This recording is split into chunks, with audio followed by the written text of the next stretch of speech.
Hello everyone, welcome to Voice of the Wild, a weekly podcast initiative by Naturalist Foundation. This is the 8th episode airing on 11th of July 2020. With this podcast, we will bring you closer to the world of wildlife conservation, scientific research and government environmental policies. I am Shubham Soni and with me I have... And I am Vanishree Naik. Today, in the 8th episode of the podcast, we will first be looking at some major issues faced by the ecosystems of the world. Plastic has entered the Antarctic terrestrial food chain, causing many issues.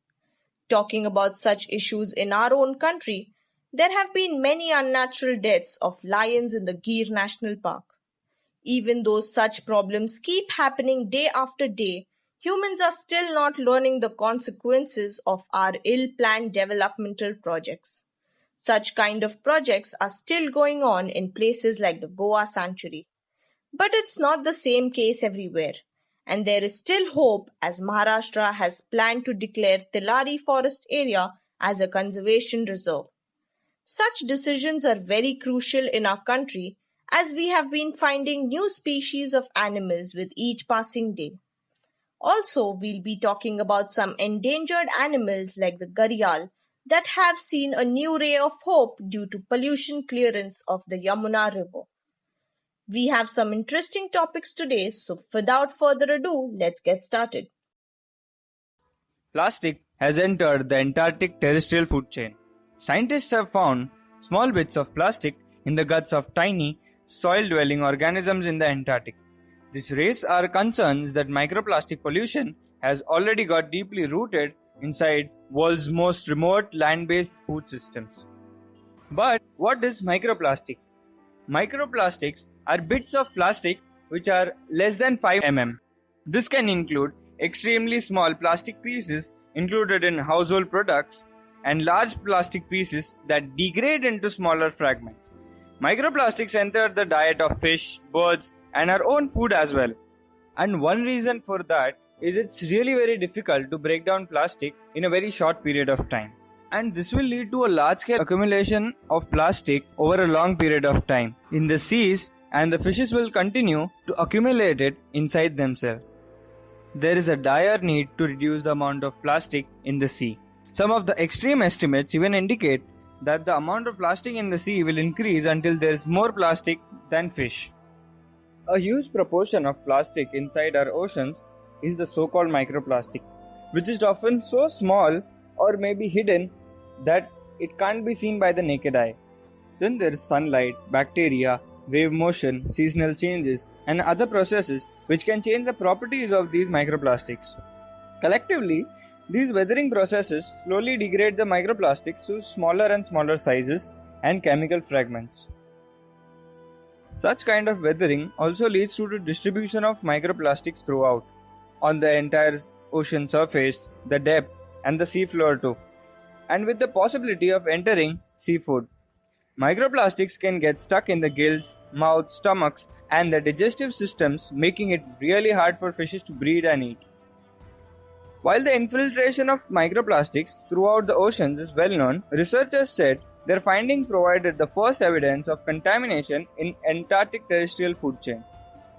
The author of this particular study say, plastics have therefore entered some of the most remote soil food webs on the planet, with a potential risk to the whole biota and the ecosystems too. The scientists have also warned that this could be a new stressor for fragile polar ecosystems, which are already facing threats from the climate change and global warming. In these studies, scientists have focused on an insect-like creature called springtail. It's a collembola called Cryptopigus antarcticus. As the name suggests, it is one of the few to survive in the Antarctica's harsh environments.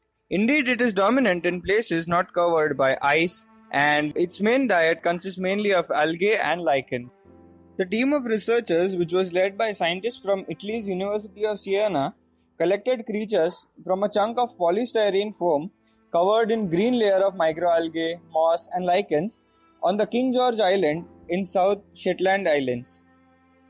The human activity in the area is considerably more because of the scientific research stations, airports, military facilities, and upon that, tourism, which makes it one of the most contaminated regions of Antarctica. Scientists, by examining this collembola using an imaging technique with infrared and comparing the fragments of polystyrene, the researchers equivocally detected traces of plastic in their guts. The author said they believe the creatures ate plastic fragments while grazing on their usual food.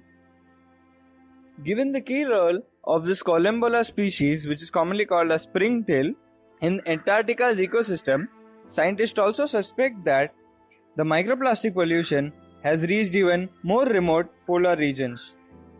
The direct implications of plastic ingestion by this species are land pollution and also transfer of these microplastics to their direct predator, which are the moss mite. The scientist from University of Siena, Elisa Bergami, also says that the contamination on land has drawn less attention than ocean pollution. She called for more research into the potential toxicity of exposure to plastic, which is associated with pathogens, contaminants, and antibiotic resistance. I think such kind of studies definitely makes it clear that we are only starting to understand the impacts of pollution on the behavior and the toxic responses of aquatic life forms to it. It also suggests the urgency to create more public awareness concerning this grave issue, so that the authorities and industry can better confront the issue of microplastic pollution. Nowadays, it is also very common to see media reports which talk about sea creatures which are stranded due to plastic or which are affected due to microplastics in their gut. For example, the whales and seabirds which die due to the ingestion of plastic, and olive ridleys which injured themselves by getting stuck into the ghost nets. But at the same time, it's also very encouraging to see people like the fishermen coming ahead to support the wildlife. There are various NGOs which come forward to clean up the beaches, to help the wildlife, and to support them. There is also a need to make products that have minimum risk for microplastic pollution. We need new waste handling and recycling options that reduce microplastic emissions. It's very unlikely that we will be plastic free in the future, but we must take action to encounter the increasing amount of plastic in the oceans and the effect it has on our environment. But it's not as easy as it sounds. The world will not change if you don't. Just hearing the name of Gir brings beautiful landscapes, and the image of the majestic Asiatic lion comes to our mind. Gir is known worldwide for its Asian lions, which is its only home. Historically, they inhabited many parts of West Asia and the Middle East along with India. Until in the 19th century, they lived only in Saudi Arabia, Eastern Turkey, Iran, Mesopotamia, and India. Since the early 20th century, it has been prohibited only to the Gir National Park and the surrounding areas. According to 2015 census, there are around 523 lions in Gir. The population of lion has been increasing day by day. Gir is located in the Saurashtra region of Gujarat in the western state of India. The people of Gir, the government, and the voluntary organizations have made a huge contribution to the protection and conservation of the lions of Gir. Once upon a time, the lion population had reached only 12 individuals. At that time, India was under British rule, and the lions were being hunted indiscriminately. The people of Gir were worried and went to the Junagadh Nawab about this. The Nawab of Junagadh also stopped hunting lions, keeping in mind the sentiments of the people. Since then, the lion population has been growing very well. The people of Gir and the Forest Department are aggressively working for the conservation of lions in Gir. There is no predator of lions here, but due to the increasing development and the unnatural changes taking place in the forest, there is a crisis against the lion. Many lions have died unnaturally in the Gir since the past few years. Day by day, the number of lions has increased, and these lions have started living in other parts of Gir, that is, somewhat outside the boundaries of the national park. It is a good thing that both the number and the habitat of the lions has increased. But is it really the same when it comes to conflicts around these lions? There is a train that passes in the middle of the Gir forest. There are many open wells in and around the national park. So the accidental deaths of lions has also increased. Due to development and tourism, friction on Gir and lions has increased a lot. Forests are becoming chained and man is entering the forest. Only the last few years, new troubles have been reported in the unnatural deaths of the lion. In the year 2018, 23 lions died simultaneously due to CDV, canine distemper virus. Canine distemper virus is found in carnivores. CDV is commonly found in stray dogs. Surprisingly, the virus was also found in lions. People started worrying about the existence of these very lions. The virus was found in the lions of East Gir. Upon learning about the matter, the forest department immediately rescued the lions from their supposed area of East Gir for treatment. FD had taken samples of the rescued lions and sent them to the National Institute of Virology in Pune, Maharashtra, for further investigation. For more help, the forest department was called Dr. Richard Koch from Tanzania. Many lions also died during the treatment. The virus was eradicated from East Gir shortly after the efforts of the forest department and the locals. After 2 years, CDV, that is in 2020, the sudden deaths of lions started again. About 92 lions have died since January 2020. Unnatural death is feared again in the same way as the death occurred 2 years ago. Preliminary investigations revealed that the unnatural death of many lions was due to the disease called babesia. Many lions have died in infinity while many have died in accidents. The existence of lions of Gir has once again been questioned. The survival of the Asiatic lion is at stake. This time too, the people of Gir and the forest department have worked hard to reduce the risk of this disease. The government also showed readiness to give an alternative home for the Asiatic lions in Kunho, Madhya Pradesh. But will the people of Kunho be as tolerant as the people of Gir? Can they be ready to live with the lions and give the efforts to save the lion like the people of Gir is doing? Gir is the only home for Asian lions in the world. The people of Gir have been living and growing with lions in Gir for many years now. It is because of the nature and the feelings of the people for Gir and lions. Let's hope that the relationship between Gir and lions remains the same and that the Asian lion continues to enhance the pride of Gir and India. We all know Goa for its pristine beaches by the west coast, but we often forget the natural treasures that lie on the east. Here, along the borders with Karnataka, are dense forests of the Western Ghats. These forests are where beautiful natural marvels like the famous Dudhsagar waterfalls lies. This habitat is a home for many unique and wonderful wild flora and fauna. But there is no rest and peace of mind for the wildlife of this area, as about 170 hectares of the Bhagwan Wildlife Sanctuary, which lies in this area, is under the threat of land clearance and destruction. This sanctuary covers over 10% of all the forests in Goa, and this is where three major government projects have been planned. The first one is an expansion of the two-lane national highway. Second is the doubling of the Castle Rock to Kolim Madgaon railway line and an establishment of a 400 kilovolt power transmission line. Now, for me to be able to tell you whether these projects are necessary evil for development or are actually unnecessary, I would have to talk to various experts, read the EIA, and understand the entire situation. But that's the concern I am here to discuss today.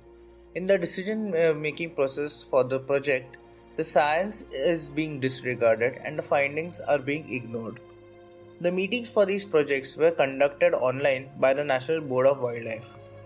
The EI conducted for these projects pointed out impacts on the soil erosion, degradation of the soil, and possibilities of landslide, and also threats on aquatic reservoirs and water catchment areas of important rivers.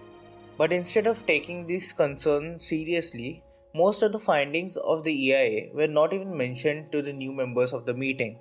The report also mentions the presence of a native endangered wildlife, but contrary to its finding in the meeting, it was declared that no endangered species are in the area of impact. The chief wildlife warden raised multiple objections, but still the chief minister Pramod Sawant approved the highway project. Today, when we truly need thoughtful, well-planned infrastructure projects with minimum impact on nature and proper mitigation measures, the attitude of governing bodies is really alarming. This attitude also backs the citizens into extreme corners. One where the citizens who are concerned about environment have lost the trust in government's ability to preserve and protect the nature and wildlife of the areas, and the other where people who would benefit from these projects believe that environmental clearance are an irrational obstruction to these projects. Today, with modern technology, it is definitely possible to develop projects with minimum impact on environment and wildlife and still have maximum benefits for the people. But for that to happen, a healthy communication and conversation between scientists and the governing bodies is necessary. The state government has planned to declare Tillari in the Konkan as a wildlife sanctuary. It is a patch of evergreen forest in the Sindhudurg region of the Western Ghats. It will be used to develop the tiger populations of Sahyadri Tiger Reserve, which currently has only 7 tigers. Sahyadri Tiger Reserve is connected down south to the Radhanagari Wildlife Sanctuary. Tillari falls in the corridor, and its development as a tiger reserve will help the larger program of repopulating Sahyadri Tiger Reserve. The proposal of Tillari as a wildlife sanctuary will increase the security of the region. The department would also be able to ensure habitat and corridor development. Camera trap images conclude that there are around 2 adults and 4 cubs in the region. However, there are some disputes over this decision, as there are many patches of forest that are converted into rubber and pineapple plantations. These plantations are power fenced, thus affecting wildlife movement. The locals fear that the eco-sensitive zone, if proposed as a wildlife sanctuary, might affect their plantations. Thus, the earlier plans of converting 57 square kilometers into wildlife sanctuary was trimmed down to 26 square kilometers. An official said that while the area of the proposed sanctuary alone cannot be adequate for the large number of tigers, the big cats could also use the nearby forest patches. They can move around in the buffer zone of Sahyadri Tiger Reserve and its corridors. While female tigers make around 10 to 15 square kilometers of territory, it could generally come down to around 6 to 8 kilometers if there is good availability of prey base. Males usually need a larger territory of around 25 to 40 square kilometers. The number of tigers in Sahyadri Tiger Reserve is very low right now because these big cats do not breed due to problems like poor prey base and weak corridor connections.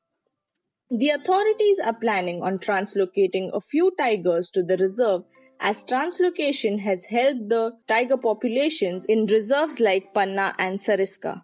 Currently, Maharashtra has 6 tiger reserves, and the tiger census results of 2014 said that Maharashtra has around 190 big cats, which is more than the population of 2010, which was only 169 tigers. Lizard taxonomy has seen a massive boost in recent times. Scientists have discovered a huge amount of novel species and have also documented amazing natural history of these reptiles. In the past 1 month only, we have seen 5 new species of dwarf geckos, that is, the geckos of genus Nemaspis, being described from a comparatively drier habitat than the tropical forest, which are typical for these dwarf geckos.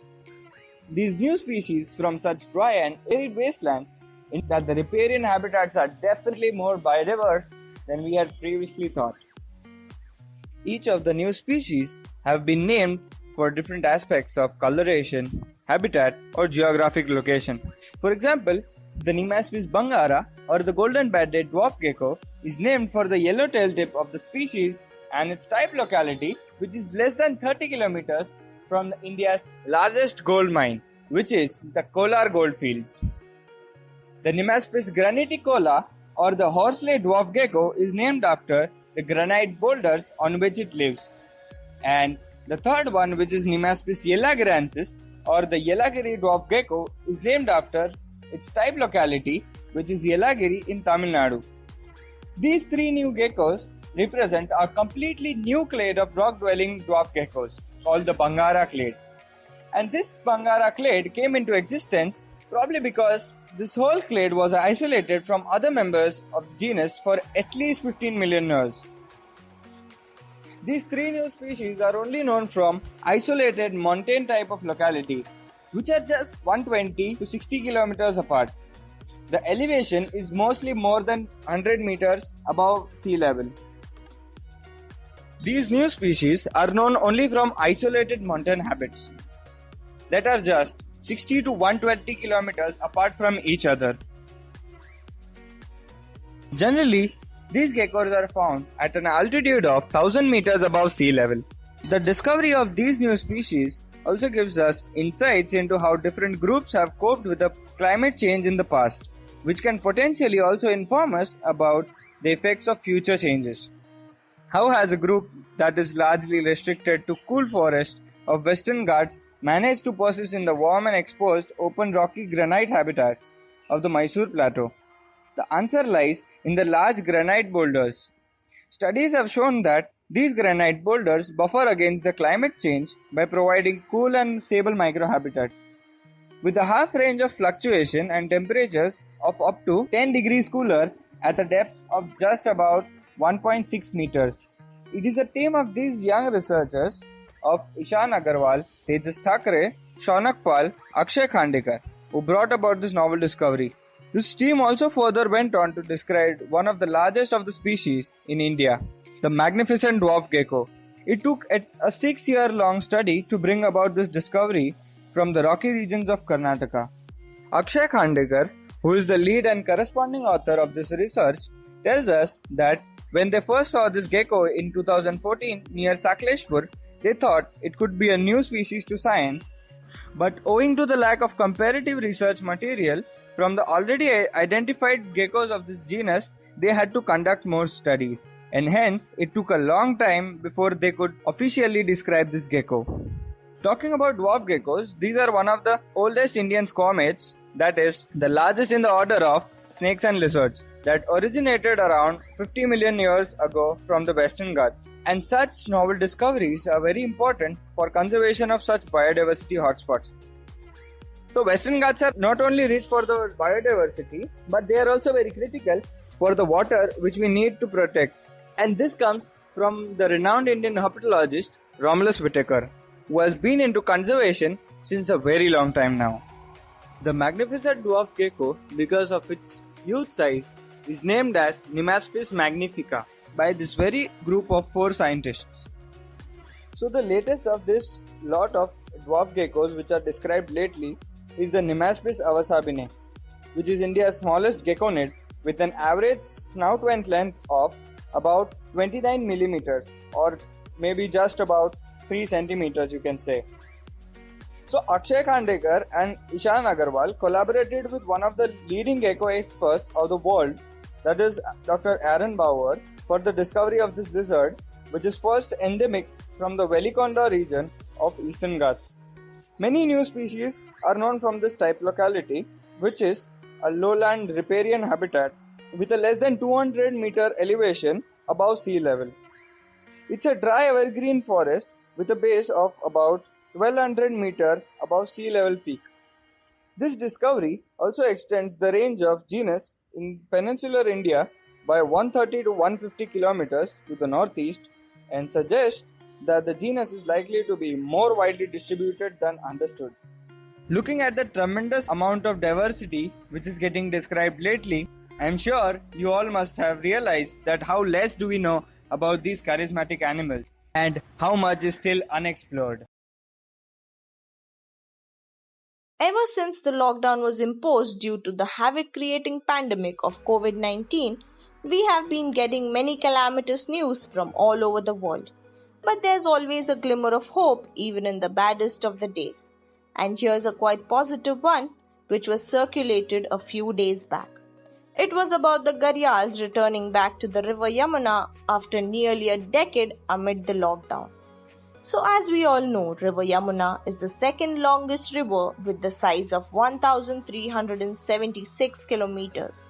It is a major waterway in India and also provides water for the capital of our country. Along with that, it also has a reputation of being called as one of the most polluted rivers in the country as well as in the world. Well, in 1909, it was said that the water of this river was almost as blue and as clear as the sky. But over the years, due to rapid growth in industrialization and human development near the river banks and the other areas associated with it, has caused a high density of pollution in the water body, with industrial waste, sewage and other hazardous waste being dumped, as well as other factors such as having a municipal disposal site and soil erosion caused due to deforestation, which has all resulted in increased population levels in the river over the decades. All of this took a toll on the river's water quality, as Yamuna, apart from being the major water source of human settlements, is also an important habitat for major flora and fauna species. Endemic and migratory animal species which include the gangetic dolphins, gharials, different turtles, fishes and birds, etc. Many of these are present in the IUCN's Red List category due to one main reason, which is habitat loss. Today we are going to talk about the gharials in particular. So the gharial, also known as gavial, is a critically endangered species of fish-eating crocodile found in Asia. In India, they are found in major rivers such as Ganges and Yamuna along with their tributaries. So in the last few decades, the gharial population started declining with a great pace as these reptiles are quite sensitive to pollution and habitat loss caused due to human developmental projects and siltation which turned their homes into wreckage. In 2007, there were 100 dead gharials found in the Chambal River, which is a tributary of the Yamuna. These populations of gharials were thought to be poisoned by the toxins present in the river. Their population almost vanished from Yamuna and its parts as the last ones were reported back in 2011 and the situation was devastating. But always nature finds a way. Fast forward to the present day, few weeks back an amusing news was celebrated by many naturalists, environmentalists and conservationists all over the world. The return of baby gharials back in Yamuna after almost a decade. They were normally observed in the Chambal, but it is positive news that they are back in the Yamuna, which also indicates that the water quality of the river has improved. As the reports by the Forest Department said, the gharials laid eggs in Etawah region, which is almost about 30 kilometers upstream from Yamuna. A team of forest guards and other citizens from nearby villages have been volunteering round the clock monitoring the movements of these baby gharials. The forest officials suggested that it was due to the COVID-19 lockdown which indirectly acted in favor of Mother Nature. Return of the gharials is quite good news as this also suggests that the pollution levels have come down, as the gharials are known as the pollution indicators of the river. Slowly and steadily, other animals and fish species are also started dwelling in the waters of the most polluted river yet again. The fewer pollution reports amid lockdown as humans took a back step worked greatly in the favor of nature is the picture we can observe right now. Our planet has at last got time to rejuvenate itself with a well-deserved break from climate change, globalization and industrialization. As we all have also observed that due to the decreased pollution, many ecosystems have started to heal, be it in a small amount. We can see what positive impact it can bring if we work towards improving and not just over exploiting and giving back to nature. All over the globe, many species, be it endemic or migratory, are returning back to their natural habitats, and hopefully, we can see some good population growth of many such endangered species as the gharials. So I hope you enjoyed the podcast. We'll keep you updated with the interesting events and happenings in the world of environment and wildlife. All you have to do is like, share, and follow us. And please become our Patreon and support our young team of fact checkers and content creators. The link to our Patreon account is in the description below. Thank you and see you next week.